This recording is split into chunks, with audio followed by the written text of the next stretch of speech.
Pika Pika, Pika Pika Pika!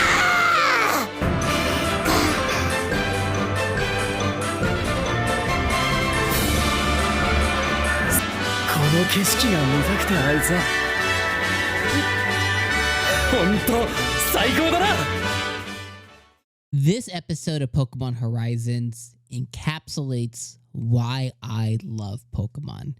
And a step further is this episode really represents what Pokemon Horizons is really all about, and I absolutely love it. And you know what's funny about this episode specifically is I was really looking forward to it because I was like, I really want to know Freed's backstory, how he got here, how is he a Pokemon professor, what happened to him, and essentially he hit a plateau where a lot of really, really talented people, I don't think I've felt this myself essentially, but like a plateau that people hit, and you see it all the time, especially like if you are common to YouTube, you see a lot of YouTubers who end up pivoting away from YouTube because they just feel like they've hit like this like artistic wall. You see it with singers going to acting, actors going to singing, right? Like they feel like they've hit like this like wall of like they've reached their peak or their limit, and like they need to continue to learn how to express themselves,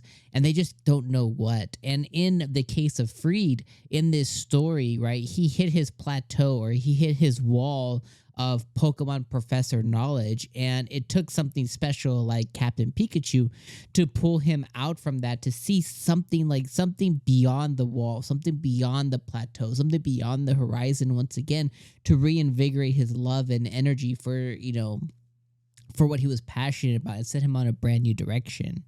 But going back about a minute into my statements, like this episode represents everything I love about Pokemon and everything that I love about Pokemon Horizons. And in some sense too, this episode really did make me emotional, and it wasn't like emotion like from like I was crying. It's just something of like just emotion in me, because when I watch Pokemon, right, as you guys see my Snorlax and Pikachu, and like I've been a Pokemon fan since day one. And when I say day one, I mean like the moment it became on notice in the States, I was like 8 years old. Like I've been on it ever since, and it's just been a huge part of my life, and it'll continue to be a part of my life till my last breath, when hopefully I make it to be really, really old one day, and it's just Pokemon is a part of me, and being a part of me, when you were younger, maybe you're at that point now, we've all imagined ourselves in how we would be a Pokemon trainer. What would our first partner Pokemon look like? What Pokemon would we pick? What kind of trainer would we be? And one of the things I always imagined when I was a kid is like, the friendship or the bond that you would have with your partner Pokemon, like especially like your first Pokemon. And unlike some of you, and I know there's a lot of you out there, but unlike some who maybe have siblings or, brothers, sisters, like that, I was the only child. So my imagination when I was a kid, when it came to what I would be a trainer as, is the bond of that Pokemon to me, it takes it up a degree because I was the only kid, right?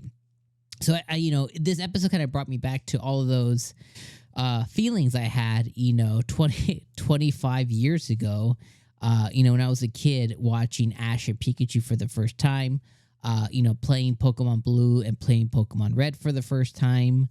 I actually played Pokemon Blue for the first time, and then played Pokemon Yellow and having your partner Pikachu follow you around.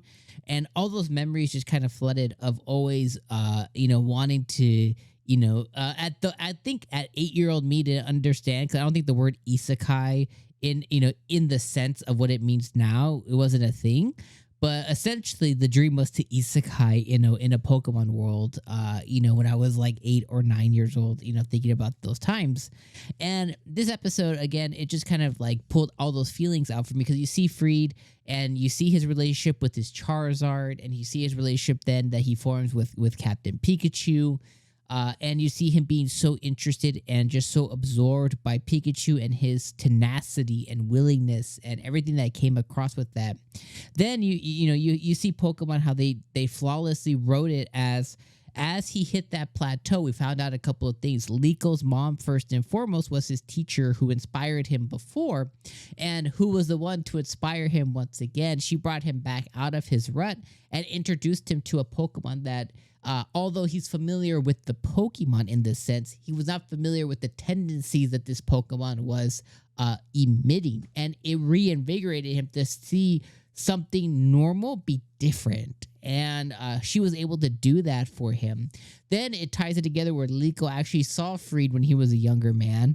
And it ties it all together. And 𝐒𝐡𝐚 even said, like, I need to thank my mom. I need to tell her story because her mom was his teacher, which, you know, got him to meet Captain Pikachu, which got him to meet the Rising Volticurs, to then get him to meet and put in 𝐒𝐡𝐚 into something and make her feel like she belongs. And it's just like this whole circle, or this whole path, I should say, of like it all ties back together. And I was like, this is what Pokemon's about. This is what the Pokemon anime is about. This is what this show's about. And this is what my love for Pokemon is about, all in one episode. And I just think it's just so cool.